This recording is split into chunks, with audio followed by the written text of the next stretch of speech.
O governador Wanderlei Barbosa segue aumentando, engrossando a sua musculatura política. Ele deve retornar amanhã ao Brasil e já deve seguir para um seminário em São Paulo. Aliás, ele fica já em São Paulo para um seminário de reforma fiscal na segunda-feira. Ou seja, o governador está presente aí no debate nacional, ao contrário do que acontecia com os governadores que o antecederam no cargo.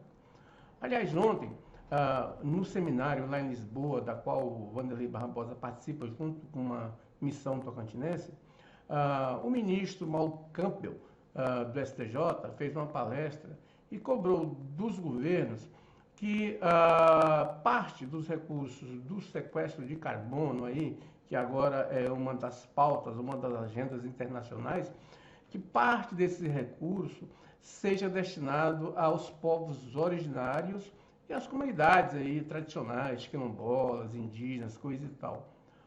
O governador Wanderlei Barbosa ficou, evidentemente, muito à vontade nesse debate, porque o governo do Estado, como o Wanderlei reafirmou ontem lá ao ministro Mauro Campbell, o governo do Estado já determinou a destinação de 20% de toda a comercialização de crédito de carbono do Estado para os povos originários e as comunidades tradicionais. O governo, inclusive, aí, dias atrás, firmou um contrato com a Mercúria, uma grande empresa internacional de certificação e comercialização de crédito de carbono, para certificar e comercializar, já vendeu na prática os carbonos, né, do Estado, que tem já autorizado. O Tocantins tem aí 245 mil toneladas de crédito de carbono já autorizadas, ou seja, como a tonelada de carbono aí está por volta de $10, então o Estado só nesse volume aí que já está autorizado para certificação, o Estado teria uma renda com a comercialização desses créditos da ordem de 2 bilhões. E o governo do Estado já determinou que 20% desses 2 bilhões, o que equivale a 400 milhões, serão aplicados justamente nos povos originários, nas comunidades tradicionais e quilombolas do Estado do Tocantins. É muito dinheiro que vai ser aplicado, que está destinado para esses povos tradicionais e comunidades tradicionais, não é verdade? Povos originários e comunidades tradicionais. Na verdade, o Wanderlei tem feito um governo do bom senso, ou seja, ele não tem agredido o bom senso, ele tem feito um trabalho na arrecadação e nas despesas, nos gastos do Estado, um trabalho que tem compatibilizado a receita e despesa. Por exemplo, o governo está com uma disponibilidade de caixa de 3 bilhões e 500 milhões, ou seja, dinheiro garantido para as obrigações. O resto ele tem aplicado. O governo está aí navegando aí em mar de almirante, não é verdade? Porque a situação fiscal é altamente favorável. E isso, evidentemente, decorre da ação do governo, ou seja, o governo tem equilibrado arrecadação de receitas e gastos das receitas do Estado. E isso tem melhorado sobremaneira a situação do governo. É uma das melhores situações dentre os governos do país. Isso não tem como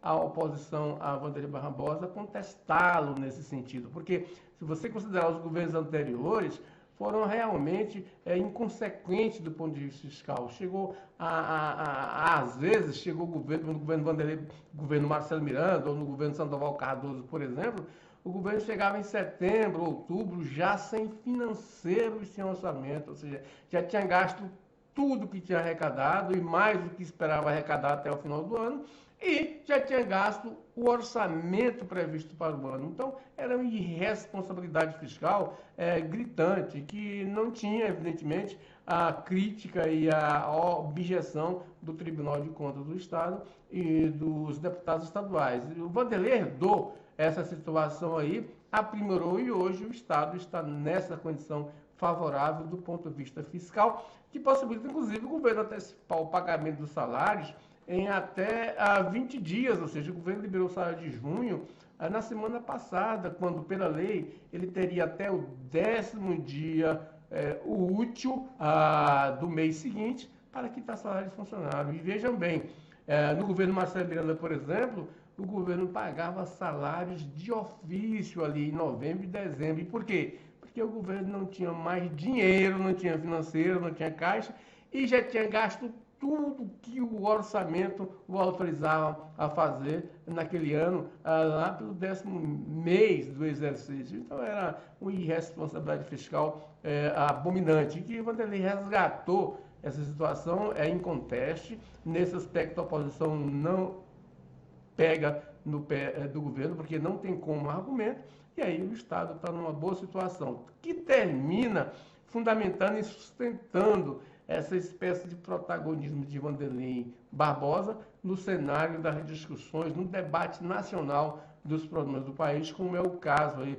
na reforma tributária, na reforma fiscal, ou seja, o Vanderlei Barbosa de um estado aí que é o 24º PIB do país, também o 24º número de eleitores e de população, está aí discutindo frente a frente com São Paulo, por exemplo, com o PIB de 2 trilhões e 300 bilhões, como foi o caso da reunião que ele manteve essa semana com os governadores Tarcísio de Freitas, de São Paulo, e Ronaldo Caiado, de Goiás, acerca da reforma tributária. Então, o governo Vanderlei Barbosa vai bem, a oposição vai ter que gastar sola de sapato para poder enfrentá-lo, tanto nas eleições do próximo ano, eleições municipais, quanto nas eleições daqui a 4 anos, que certamente Vanderlei Barbosa deve sair candidato ao Senado e pode ser, com certeza, um dos senadores das 2 vagas disputadas a ser eleito